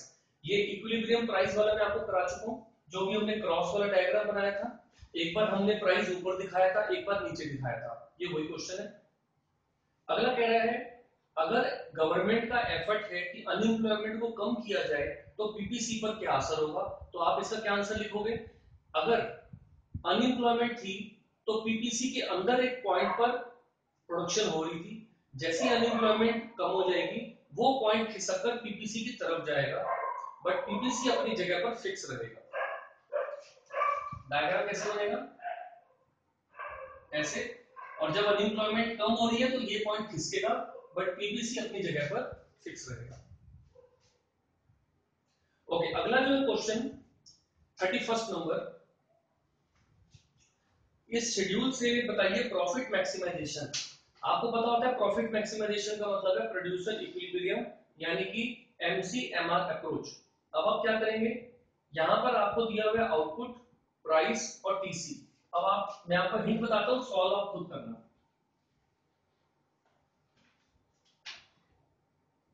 Output,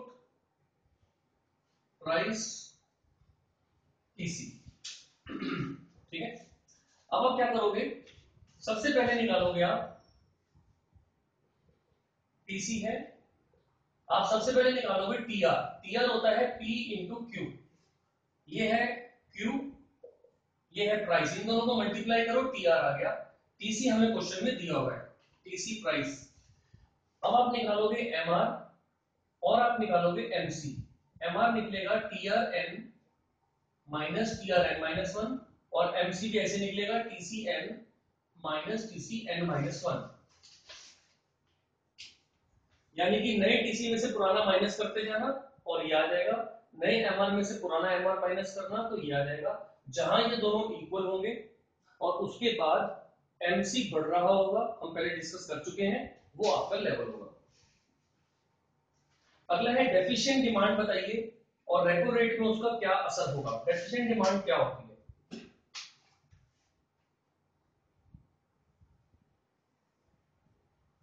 ये मैं डायग्राम पहले बना चुका हूं, एएस एडी। अब डेफिशिएंट डिमांड का मतलब कि फुल एम्प्लॉयमेंट लेवल पर तो इतनी एडी होनी चाहिए थी, बट इस समय असल में यहां पर है। तो ये जो बीच का डिफरेंस है, इस डिफरेंस को कहते हैं डिफ्लेशनरी गैप। इसका मतलब मार्केट में डिफ्लेशन आया हुआ है, लोग डिमांड कम कर रहे हैं, प्रोडक्शन ज्यादा हो चुकी है, सामान पड़ा हुआ है, खरीदने वाला कोई है नहीं, तो मार्केट में प्रोडक्शन की लेवल को कम करना पड़ेगा, अनएम्प्लॉयमेंट आएगी क्योंकि लोगों को नौकरी से हटाना पड़ेगा ताकि हम इस लेवल को मैच कर सकें। तो ये होता है डिफ्लेशनरी गैप, बहुत खतरनाक होता है। इसके लिए गवर्नमेंट को फिर अपनी स्पेंडिंग बढ़ानी पड़ती है, वो खुद खर्चा करती है, डिमांड क्रिएट करती है, ताकि जो बीच का एक्सेस सप्लाई वाला पोर्शन रह गया उसको वो खुद खरीदे और प्रोड्यूसर को हेल्प करे, नहीं तो प्रोड्यूसर लोगों को नौकरी से निकालेगा। इसमें आपको ये लिखना है।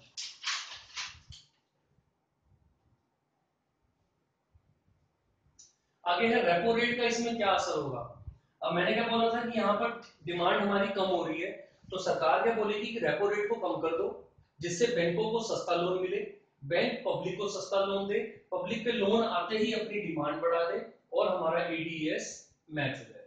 तो ये इसका आंसर आप लिखोगे कि सरकार आरबीआई रेपो रेट को कम करेगी डिमांड को बढ़ाने के लिए। अगला है एएफसी एबीसी कैसे होगी।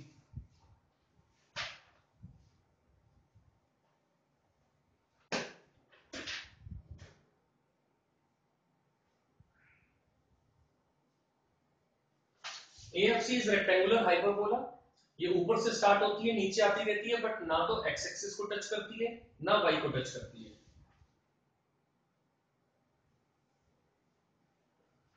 एबीसी यू शेप होती है, इनिशियली ये गिरेगी, एक मिनिमम लेवल पर आएगी, बट उसके बाद हमेशा इंक्रीज होती जाएगी। ये दो ही बतानी थी। अगले क्वेश्चन में एमसी और एसी बताना है, वो भी इसी में बता देते हैं। एसी और एबीसी का डिस्टेंस पहले ज्यादा है बाद में कम होता है, और एमसी अगर बनाऊंगा मैं, एमसी ऐसे बनेगी, at one output MC is equal to ABC, इसलिए वो एक साथ मिलकर बने, एमसी नीचे गिरी, एक लेवल पर मिनिमम हुई, फिर उसके बाद बढ़ी, एबीसी को उसने मिनिमम पे काटा, एसी को मिनिमम पे काटा और उसके बाद ऊपर चली गई। तो ये रिलेशन आपको इसके अंदर बताना है। तो ये हमारा बन गया क्वेश्चन नंबर 33 प्लस क्वेश्चन 34। एक है 34 में total revenue and marginal revenue, वो आप ऐसे बताएंगे।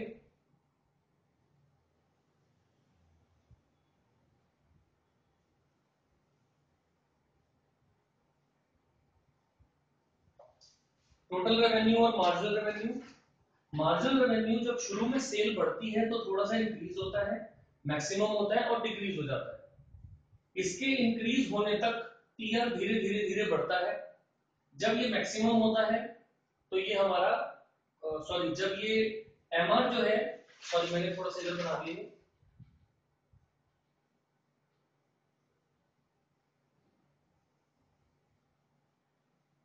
एमआर जब जीरो होता है तो टीआर मैक्सिमम होता है, और एमआर जब नेगेटिव होता है तो टीआर गिरने लग जाता है। अब आप देखिए इसके अंदर में कंडीशन क्या है, ये वाला जो टीआर और एमआर है ये तीन है अलग अलग। एक होता है जब प्राइस फिक्स्ड है तो उसमें हम ऐसा बनाते हैं, एमआर टीआर, यही एमआर एआर के बराबर भी है, एआर इक्वल्स टू एमआर, और टीआर जो है वो कांस्टेंट लाइन ऊपर जा रहा है। एक होता है जब हर एडिशनल सेल के साथ प्राइस नीचे गिरता है, तो मेरा ऐसे बनता है, एमआर एआर टीआर, ठीक है। और जब क्वेश्चन में आता है कि कुछ भी नहीं दिया हुआ तो हम फिर एमआर ऐसा बना देते हैं, और इसी की वजह से जो ये टीआर है ना, पहले अच्छी फास्ट भागेगा, फिर स्लो भागेगा, फिर नीचे जाएगा। बट कई बुक्स में ये क्वेश्चन, ये डायग्राम है ही नहीं, तो आप क्या कर सकते हैं कि जब ये एग्जाम में मान लीजिए क्वेश्चन आता है तो सबसे बढ़िया है आप ये बना सकते हैं, ऊपर लिख सकते हैं, assuming that perfect competition is there in which price does not change with increase in output, hence the relationship between MR and TR will be like this। तो सबसे सस्ता और सबसे बढ़िया ये वाला है। चलिए अगला है सप्लाई कर्व के अंदर क्या फर्क आएगा अगर सामान का अपना प्राइस गिरता है। आपको पता है सप्लाई डायरेक्ट रिलेशन होता है, अपना प्राइस गिरेगा तो सप्लाई गिरेगी। अगला है टैक्स के रेट बढ़ जाते हैं, अगर टैक्स के रेट बढ़ेंगे तो सामान महंगा हो जाएगा तो आपकी सप्लाई गिर जाएगी, बट उसके अंदर लेफ्टवर्ड शिफ्टिंग होगी। यानी यहां पर दो डायग्राम बनेंगे।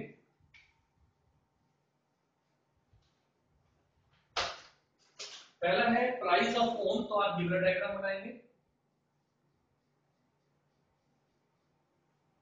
आप ऐसे दिखाएंगे पॉइंट बी से ए पर आ गया, जब प्राइस 10 से 5 पर आया तो जो आपकी सेल थी वो 200 से घटकर 100 पर आ गई। तो ये है fall in own price of good x, तो ये इसको कहते हैं कॉन्ट्रैक्शन, ये कॉन्ट्रैक्शन है।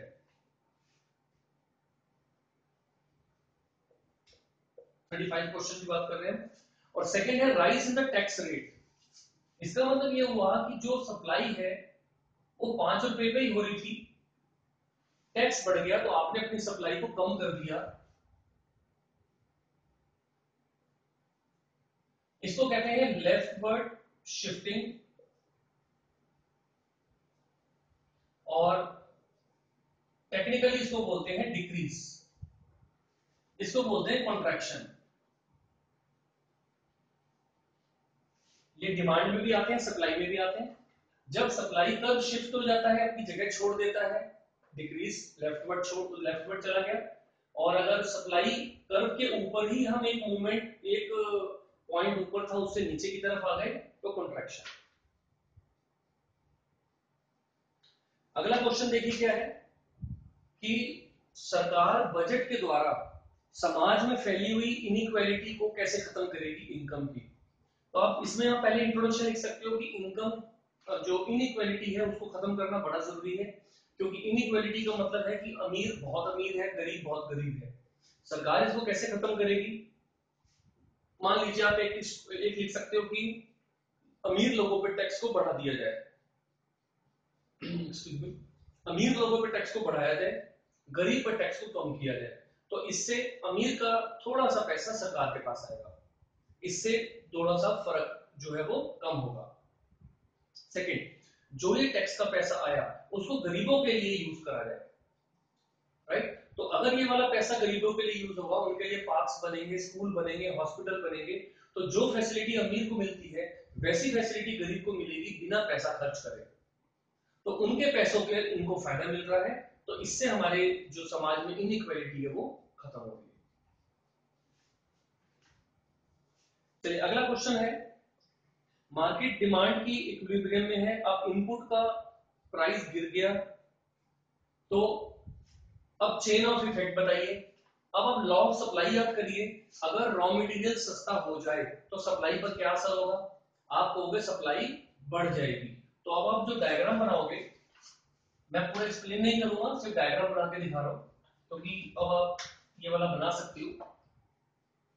आपने वही ऐसा वाला बनाओगे क्रॉस, और क्वेश्चन में कह रहा है price of input fall, rise या फॉल कुछ भी कह रहा है, अभी उसने मैंने दोनों चीजें लिख दी है, फॉल और ब्रैकेट में मैंने लिखा राइज, तो पहले फॉल का बताता हूं। अगर रॉ मटेरियल सस्ता हो गया तो सप्लाई बढ़ जाती है, तो सप्लाई जो है वो राइटवर्ड शिफ्ट होगी इस साइड, इनपुट फॉल हो रहा है, रॉ मटेरियल का जो रेट है वो फॉल हो रहा है। ये है क्वेश्चन 37, तो सप्लाई बढ़ गई। अब आप खुद देख लो क्या हो रहा है, इससे ये वाला पॉइंट आ रहा है। अब चेन ऑफ इफेक्ट बताओगे कि यहां से यहां तक हम पहुंचेंगे तो कैसे पहुंचेंगे, और अगर मान लो इसमें मैंने ब्रैकेट में लिखा था राइस, तो राइस करने पे इस सप्लाई को यहां कर देते आप, फिर ये वाला इफेक्ट आता, फिर ये बताते कि इधर से इधर कैसे पहुंचेगा, अभी बताना है इधर से इधर कैसे पहुंचेगा। ठीक है, अगला गवर्नमेंट सपोर्ट प्राइस क्यों तय करती है, ये मैं आपको पहले बता चुका हूं, प्राइस सीलिंग और प्राइस फ्लोर। मैंने इसमें हिंट लिख दिया था, सपोर्ट प्राइस का मतलब होता है प्राइस फ्लोर, ये आप समझ जाओगे। डेफिशिएंट डिमांड क्या होती है या एक्सेस डिमांड क्या होती है, और बैंक का उसमें रोल क्या है मैं बता चुका हूं, ये क्वेश्चन मैंने रिपीट कर दिया गलती से। अगला रियल जीडीपी 400 है, नॉमिनल जीडीपी 450 है, प्राइस इंडेक्स बताइए अगर बेस आपका 100 है, मैंने इसमें हिंट आपको दे दिया है, एक फॉर्मूला होता है, इसको ना याद रखना, इसी का दूसरा नाम है जीडीपी डिफ्लेटर। होता क्या है, इसमें दो वर्ड है, नॉमिनल और रियल। रियल को जोड़ना है बेस ईयर के प्राइस, नॉमिनल को जोड़ना है आज का करंट का प्राइस।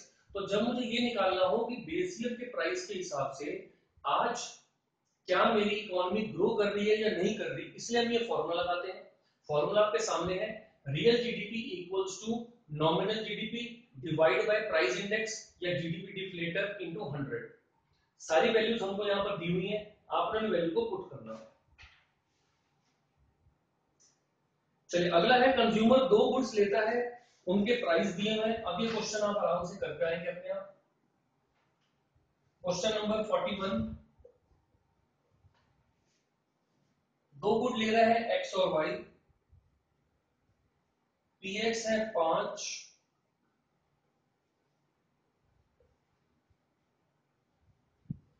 पी वाई है 4, और ऐसा कॉम्बिनेशन लेता है कि एम यू एक्स ये मिलती है आपको 4 और एम यू वाई मिलती है 5। तो क्या कंज्यूमर इक्विलिब्रियम में है? तो आप वो लिखेंगे फिर, for equilibrium M U X upon P X should be equal to M U Y upon P Y. अब इनकी वैल्यूज डाल दीजिए, 4/5 इक्वल टू 5/4, और आप लगा देंगे यहां पर क्रॉस, कि नहीं जी ऐसा नहीं है। अब आप आगे लिखेंगे क्या है, आप बोलेंगे जी ये वाला ज्यादा है, इसका मतलब कस्टमर को वाई वाला प्रोडक्ट खरीदने में ज्यादा सेटिस्फेक्शन मिल रही है बजाय इसके, तो वो तब तक वाई को ज्यादा खरीदता जाएगा जब तक वो इक्वल नहीं हो जाता है। ठीक है, तो यही वाली कंडीशन जब तक दोबारा नहीं आती तब तक वो चलता रहेगा। चलिए अगला था, क्या इंपैक्ट होगा अगर, अब ये वैल्यू बेस्ड आएगा, या तो आ सकता है मेक इन इंडिया, जनधन योजना, मैंने इसमें आपको दे दिया डिमोनेटाइजेशन, कुछ भी ऐसा, तो उससे हमारे देश के अंदर प्रोडक्शन पॉसिबिलिटी पर क्या होगा। अब देखिए डिमोनेटाइजेशन से अगर आप बोलते हैं इमीडिएट इफेक्ट और long term effect. Immediate effect आप बोलेंगे कि डिमोनेटाइजेशन से इंडस्ट्रीज को थोड़ा फर्क पड़ा, क्योंकि लोग पैसों की दिक्कत आ गई, लोगों को अपना सारा पैसा बैंकों में जमा करना पड़ा और निकालने का साधन उस समय था नहीं, तो उसकी वजह से प्रोडक्शन थोड़ी डाउन हुई, लेबर को पैसा नहीं दे पाए, लेबर भी खाली बैठ गई, तो थोड़ा सा पीपीसी अंदर की तरफ आया, क्योंकि इकोनॉमी की कैपेसिटी कम हो गई। इकोनॉमी जितना प्रोडक्शन कर सकती थी वो कैपेसिटी ही कम हो गई, पैसे गायब हो गए। बट लॉन्ग टर्म क्या हुआ, फिर डिजिटल मनी आएगा, लोगों का पैसा बैंक टू बैंक ट्रांसफर होगा, फास्ट ट्रांसफर होगा, चेक 15 दिन में जाते हैं, आपका एनईएफटी 1 घंटे में चला जाता है, तो उससे पीपीएफ लॉन्ग रन के अंदर आउटसाइड की तरफ शिफ्ट होगा। चलिए अगला है, प्रोडक्शन पॉसिबिलिटी कर्व बनाइए शेड्यूल के हिसाब से।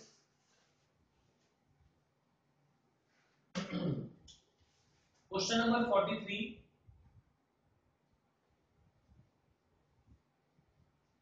गुड एक्स और गुड वाई, तो सॉरी गुड वाई और गुड एक्स, क्योंकि जो बढ़ रहा है उसको हम राइट साइड लिखते हैं, 0 1 2 3 4, और गुड वाई को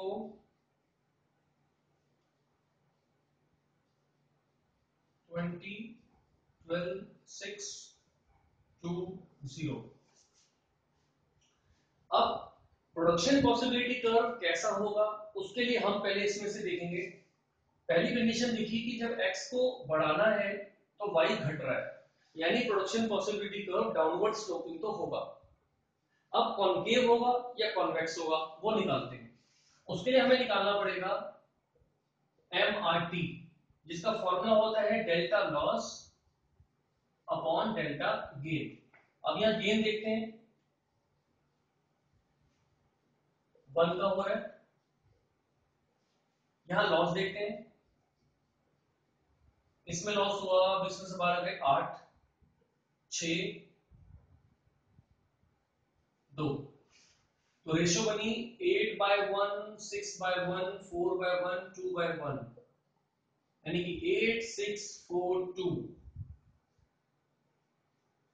एमओसी या एमआरटी एक ही बात है, वो गिर रही है। अगर ये गिर रही है तो मेरा पीपीसी कैसा बनेगा, इसके गिरने का मतलब मेरा पीपीसी कैसा बनेगा। पीपीसी की एक निशानी होती है, वो वाई और एक्स एक्सिस को टच जरूर करता है, इसलिए मैंने इसको कॉन्वेक्स बनाया और दोनों तरफ टच करा। तो आप कंक्लूजन में लिखेंगे सिंस द एमआरटी या MOC is declining, so the PPC will be convex shape and it will touch the X axis also and Y axis also. ये आपका आंसर आ जाएगा इसका। डाउनवर्ड स्लोपिंग भी है और वो भी है। चलिए अगला है ब्रॉड कैटेगरी बताइए जिसमें कैपिटल अकाउंट या करंट अकाउंट बीओपी का आता है। ये पिछले क्वेश्चन में डिस्कस करा था हमने, जब वहां पर शायद बोरिंग्स वाला पॉइंट था, तो उसके अंदर हमने 3-4 ट्रांजैक्शन बताई थी, वही है ये। एग्रीगेट डिमांड क्या होती है, उसके कंपोनेंट क्या होते हैं।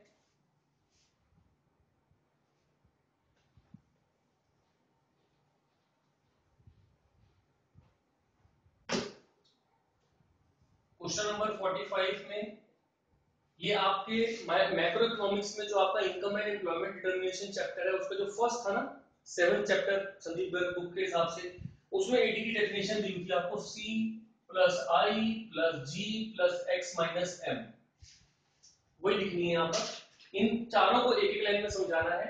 ये प्राइवेट कंजम्पशन एक्सपेंडिचर है, ये इन्वेस्टमेंट है, ये सरकार का खर्चा है, और ये एक्सपोर्ट माइनस इंपोर्ट है।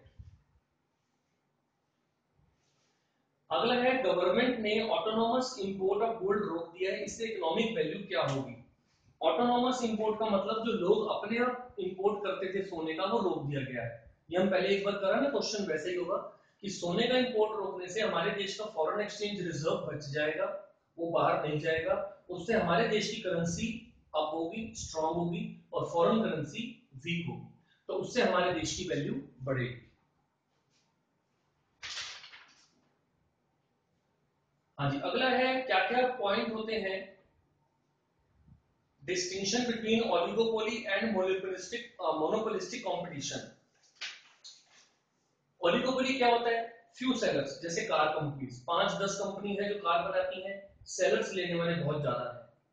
मोनोपोलिस्टिक कंपटीशन में large number of sellers, large number of buyers. Example है टूथपेस्ट, ठीक है। इसी के ऊपर पॉइंट्स, ये आई थिंक आसान क्वेश्चन है ये वाला, तो ओलिगोपोली और मोनोपोलिस्टिक ये कर लेंगे आप। चलिए question number 48, draw straight line consumption curve और उससे सेविंग कर्व निकालो, और उस पर बताइए एपीसी 1 कहां होता है, एपीसी नेगेटिव कहां होता है। एपीएस देखिए ध्यान से, क्वेश्चन 48। अब आप पहले तो बनाएंगे कंजम्पशन कर्व, ये है वाई, ये है मेरा सी। अब आगे उन्होंने बोला कि इससे सेविंग कर्व निकालना है। अब आप देखो, हम इसके नीचे भी बना सकते हैं और अलग से भी बना सकते हैं। मान लो मैं अलग से बना देता हूं,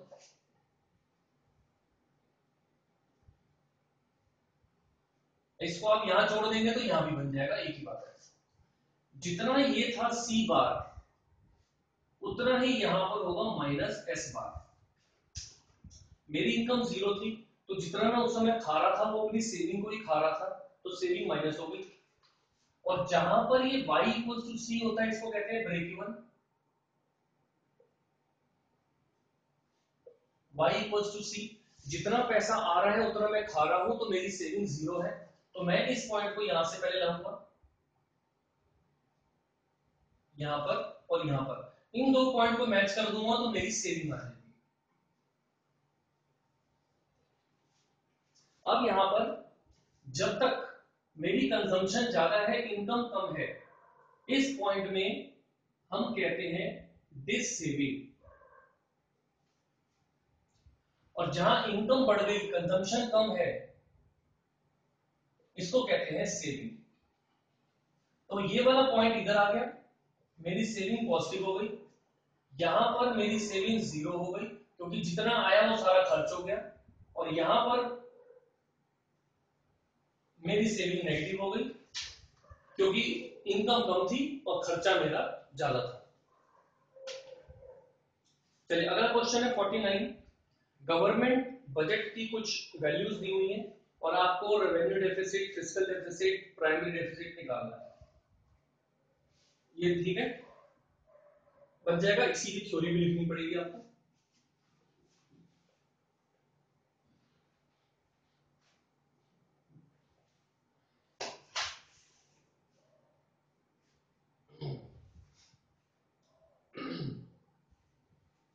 चलिए, गवर्नमेंट बजट में हमें दिया हुआ है टैक्स रेवेन्यू 47, कैपिटल रिसिप्ट दी हुई है 34,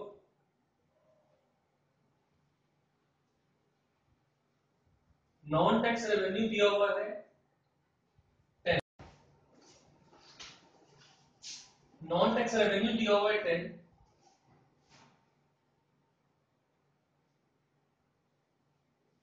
बोरिंग्स दी हुई है 32। मैं सारा क्वेश्चन आपके लिए लिख ही रहा हूं।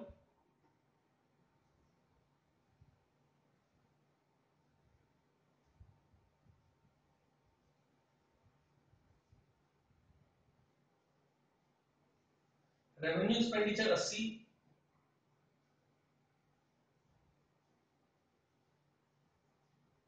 Interest payment 20।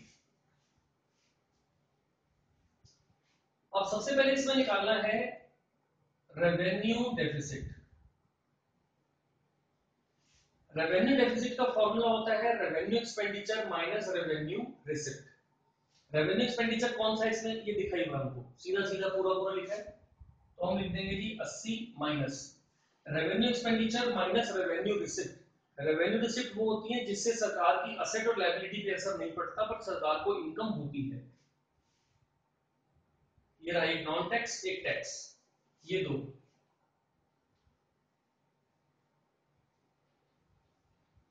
इसमें से ये माइनस कर दो, 80 माइनस 57, 10 में से 7 गए 3, 2। तो क्वेश्चन में जो भी वैल्यू है, करोड़, लाख या जो भी हमने लिखा है, वो यहां पर आ जाएगी।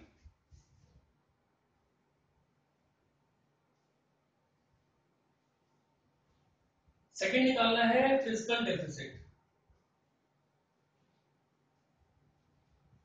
फिस्कल डेफिसिट का फॉर्मूला होता है total expenditure minus total receipts excluding borrowings.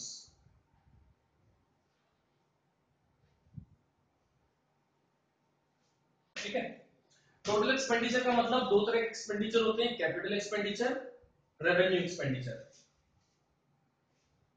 Revenue expenditure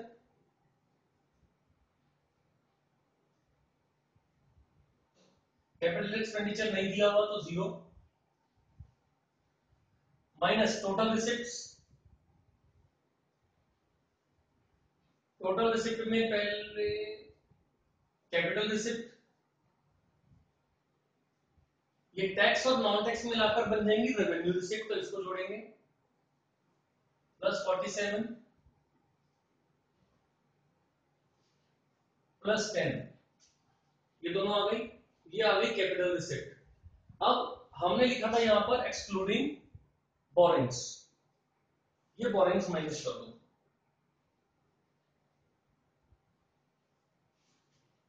ये बन गया 80, ये हमारा बन गया 4 7 11, 4 4 8 और 1 9 माइनस 32, 11 में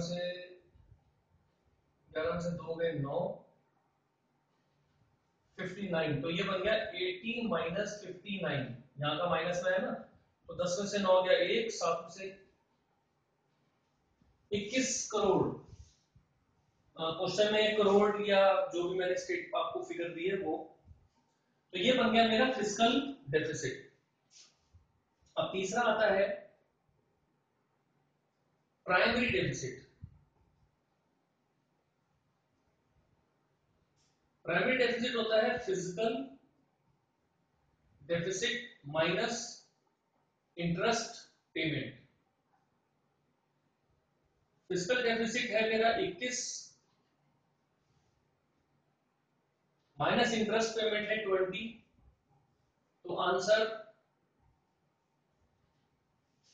प्राइमरी डेफिसिट इज 1 करोड़। तो आप पूरा क्वेश्चन सॉल्व करके एंड में कंक्लूजन में तीनों को अलग अलग वैल्यू में लिख देना कि मेरा रेवेन्यू था 23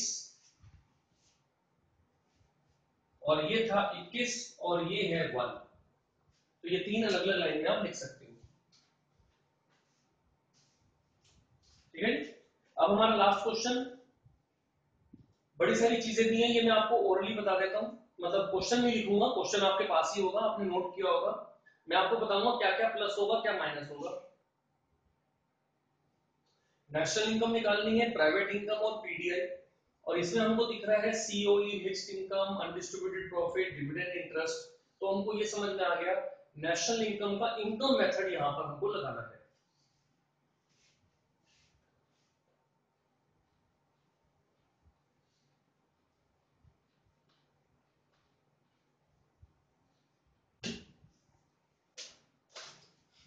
सबसे पहले निकालनी है नेशनल इनकम, और क्योंकि यहाँ पर consumption of sorry compensation of employees, mixed income ये सब दिया हुआ है, तो हमें पता है ये इनकम मेथड है।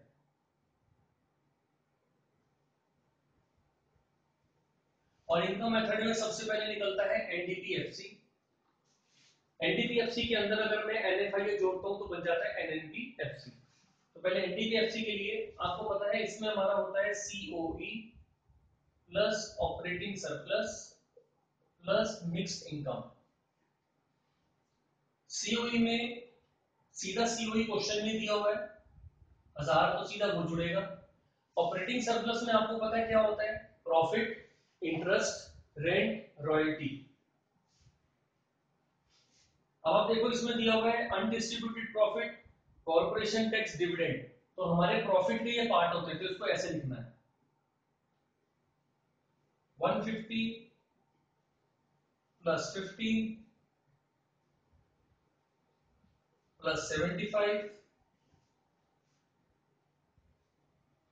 ये तीन प्रॉफिट के पार्ट थे, undistributed profit, corporation tax, dividend. Profit में से तीन ही से निकले, प्लस इसके साथ होता है rent, royalty, interest.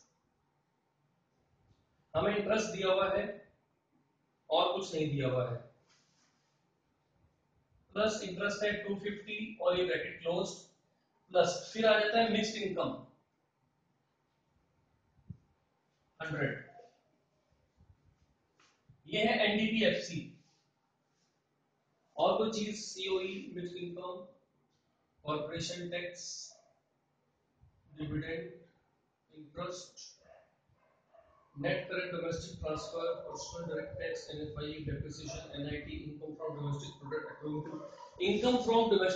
Accruing to government sector. ये भी था डोमेस्टिक प्रोडक्ट और अलग से गवर्नमेंट सेक्टर की दी हुई है, इसका मतलब ये सारी वैल्यूज होंगी शायद प्राइवेट सेक्टर की, तो ये वाली एनडीपी भी इसमें जोड़नी पड़ेगी।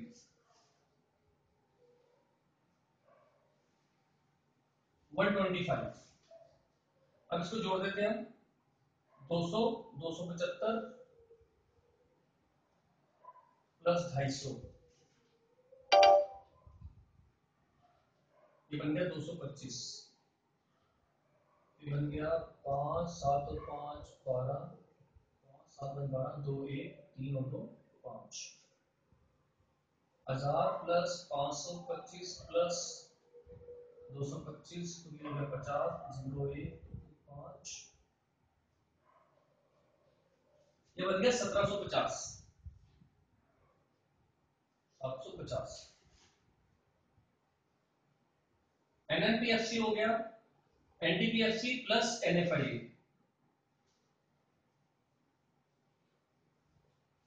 वो है -50, तो वो प्लस के साथ लग जाएगा, तो आंसर आ जाएगा 1700। ये 1700 है मेरी नेशनल इनकम। अब मुझे आगे क्या निकालना है, प्राइवेट इनकम। नेशनल इनकम में से सरकार का हिस्सा माइनस करो, सरकार का है 125, जो income from domestic product accruing to government sector लिखा था वही है। इसके अलावा वैसे तो दो कैटेगरी होती है, वो दी नहीं हुई, तो सीधा वही माइनस होगी। और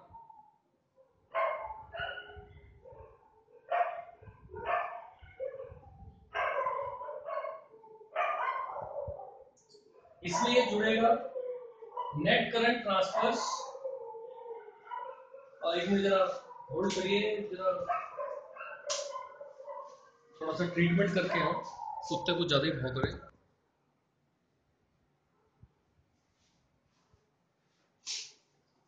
चलिए आगे चलते हैं। प्राइवेट इनकम में से पहले नेशनल इनकम लिखी, उसमें से हम दो चीजें माइनस करते हैं, गवर्नमेंट की अर्निंग्स और गवर्नमेंट की सेविंग। बट यहाँ वो दोनों नहीं दी हुई, सीधा दिया हुआ है इनकम फ्रॉम डोमेस्टिक प्रोडक्ट, वो डाल दिया प्लस। अब इसमें तीन चीजें प्लस करते हैं, नेशनल डेट इंटरेस्ट और current transfers from ROW, current transfers from government.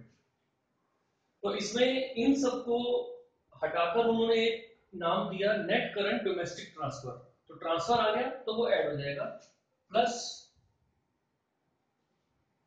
25। इसके अलावा और कुछ नहीं दिया उन्होंने यहाँ पर, तो इतना ही रहेगा। 25 को इसमें हटा दो तो 1600 रह गया, ठीक है ना। 125 में से 25 गए तो 100 बच गया, 100 इसमें से घटा दो 1600। अब मुझे आगे निकालनी है पीडीआई, मैं निकाल देता हूं। पीडीआई के लिए पहले लिखी मैंने प्राइवेट इनकम। प्राइवेट इनकम में से जो प्राइवेट कंपनियों की सेविंग होती है, अनडिस्ट्रीब्यूटेड प्रॉफिट और कॉर्पोरेशन टैक्स, उसको माइनस करूंगा। कॉर्पोरेशन टैक्स था 50, ये माइनस करने से मेरी आएगी पर्सनल इनकम, और पर्सनल इनकम में से मैं डायरेक्ट टैक्स और मिसलेनियस रिसिप्ट माइनस करता हूं तो पीडीआई। अब मैं एक साथ ही कर देता हूं, इसके बाद आना चाहिए पर्सनल डायरेक्ट टैक्स और एक आता है मिसलेनियस रिसिप्ट, वो मेरे पास है नहीं। तो ये तीन चीजें माइनस करेंगे तो ये बन जाएगा 275। 75 में से माइनस किया तो 25, 15 में से 2 गया तो 13, 1325 इसका आंसर आ जाएगा आपका। ये पीडीआई। प्राइवेट इनकम निकालनी थी 1600, नेशनल इनकम निकालनी थी 1700। तो आप एंड में, क्वेश्चन के एंड में इन तीनों को अलग से तीन तीन लिख देंगे, मतलब पूरी वैल्यूज लिख देंगे कि national income, private income, PDI, इतनी इतनी हमारी आएगी, ठीक है। अब थोड़ा सा फोन की मेरी बैटरी भी डाउन हो गई, टाइम भी शायद 2 बजे के आसपास का हो रहा है। तो अब इसको हम, ये क्वेश्चन मैंने सारे समझा दिए, अब मैं आपको तरीका बताता हूँ। सिर्फ 2 मिनट दूंगा अभी, बाकी कोई क्वेश्चंस आपके होंगे तो आप मुझे बताना।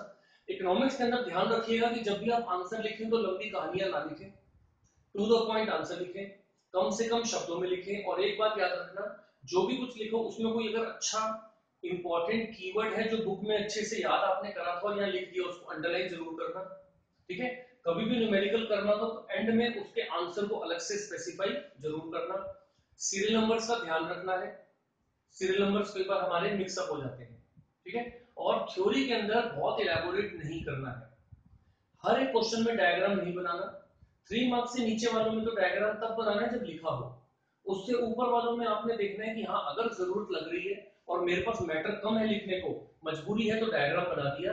और कई जगह पर मैटर अच्छा है तो आपको लगता है कि सप्लीमेंट के रूप में डायग्राम मुझे बिल्कुल परफेक्ट आता है तो आप उसको बना सकते हो, ठीक है। चलिए आप इन सब को अच्छे से ध्यान रखिए, और अभी अगले 3-4 दिनों में आपने कैसे तैयारी करनी है वो आप ध्यान से रखिए, सुनिए।